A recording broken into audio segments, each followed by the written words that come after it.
فطرة الإسلام وكلمة الإخلاص ودين نبينا محمد صلى الله عليه وسلم وملة أبينا إبراهيم حنيفا مسلما وما كان من المشركين.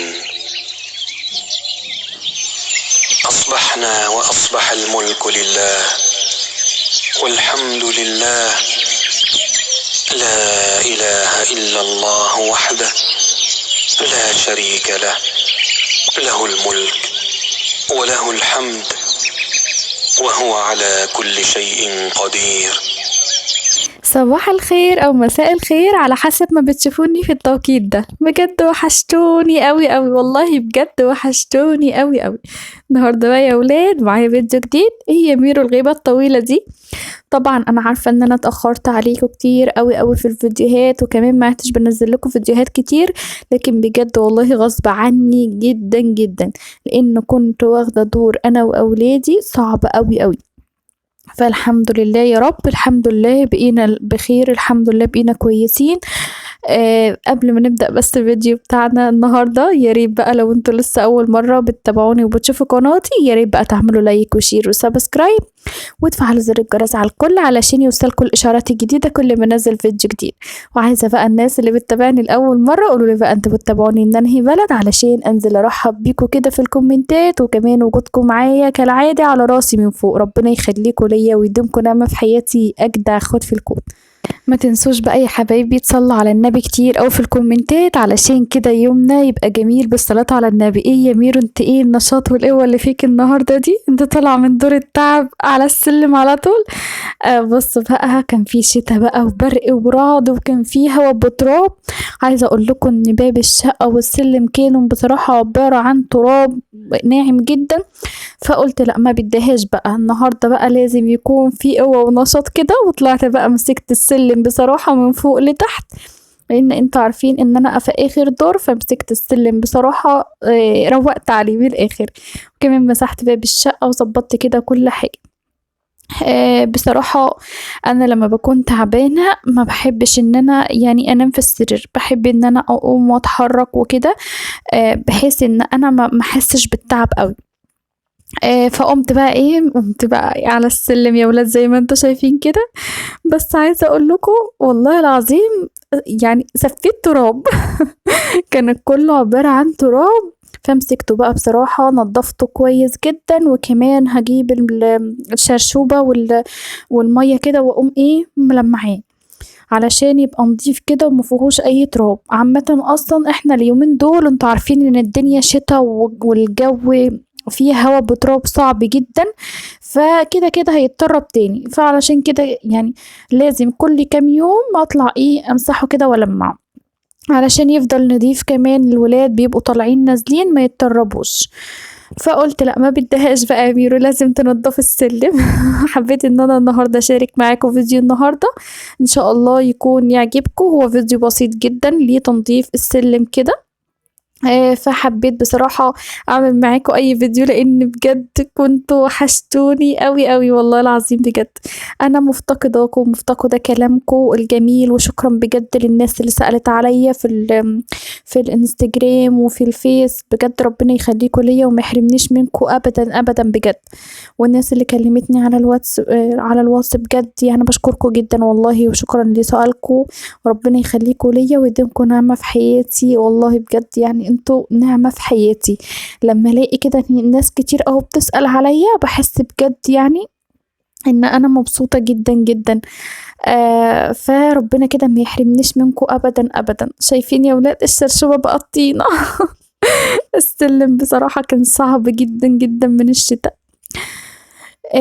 انا كمان مصوره لكم المطر كده، وشكل الشوارع عندنا في الشتاء بتبقى عايزه اقول لكم طينه.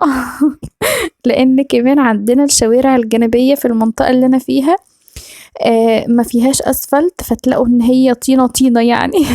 فالحمد لله ربنا كده يعديها على خير الشتاء ده، لان الشتاء جاي صعب اوي السنه دي، يعني مطره جامده جدا. كمان هوا بتراب جامد جدا يعني. فعايزة اقول لكم ان الهوا بالتراب ده فيه مرض، والله بجد فيه فيروس جامد بينتشر للأطفال وبعدين بيتنقل للكبار. يعني أنا كان ولادي الأول وبعد كده أنا خدته، يعني اتعديت منهم جامد. وبعدين أنا أساسا ما عنديش مناعة، فأنا كنت أكتر واحدة بس الحمد لله خير، الحمد لله. وطبعا كل اللي يجيبه ربنا خير يا جماعة. مسكت بقى هنا يا ولاد بقى، قمت بقى همة ونشاط على السلم.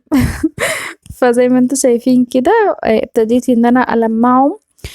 مسكت كده ايه كنسته الاول كويس، ونضفت كمان الترابزين بتاع السلم الحديد كله، نفضته كويس علشان التراب.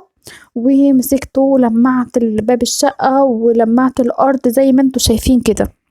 وطبعا النهارده انا لقيت الجو حلو، وانا بقالي كتير قوي ما روحتش عند ماما، فهي بصراحه كانت تعبانه شويه، فحبيت ان انا اروح اطمن عليها. وكمان ان انا يعني ايه هروح ان شاء الله باذن الله هقضي اليوم عندها، يعني اخلص السلم بس وبعد كده اروح هناك. كمان هوريكم اخدكم معايا برضو جولة وانا رايحة وتشوفوا الطريق الجميل بتاعنا. انتوا عارفين ان انا من طنطا من جنب المول، هي ماما اللي جنب المول، انا من طنطا ذات نفسها.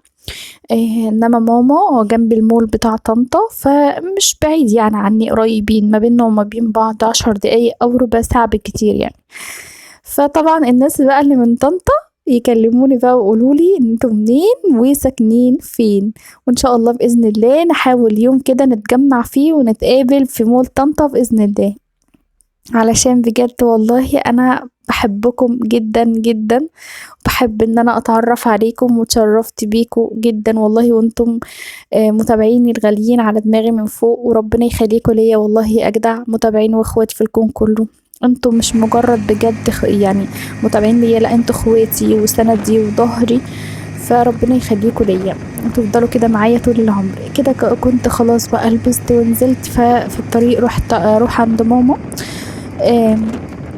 ده الطريق بتاعنا اللي هو جنب مول طنطا بالظبط. فالناس بقى اللي من جنبي تكلمني بقى وتقول له انتوا منين. فعلشان اعرفكم انتوا منين واعرف متابعيني الحلوين منين.